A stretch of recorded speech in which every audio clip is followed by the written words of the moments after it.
સુરતના કોસંબામાં લૂંટના ગુનાનો આરોપી 31 વર્ષે ઝડપાયો।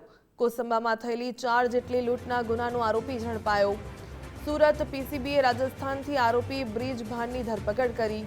વર્ષ 1995 થી 1999 દરમિયાન આરોપી અને તેના મિત્રોએ લૂંટ કરી હતી।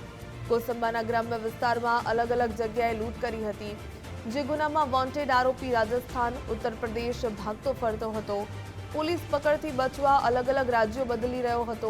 પીસીબીએ આરોપીને ઝડપીને વધુ તપાસ કોસંબા પોલીસને સોંપી। સુરત પીસીબીએ 15 વર્ષથી વધુ સમયથી ફરાર 38 આરોપીઓને ઝડપ્યા। વર્ષ 2023માં નાસ્તા ફરતા 44 આરોપીની ધરપકડ કરાઈ હતી। વર્ષ 2025માં નાસ્તા ફરતા 18 આરોપીઓને ઝડપી પાડવામાં આવ્યા। વર્ષ 2025માં 15 વર્ષથી પણ વધુ સમયથી ફરાર 12 આરોપીઓની ધરપકડ કરવામાં આવી।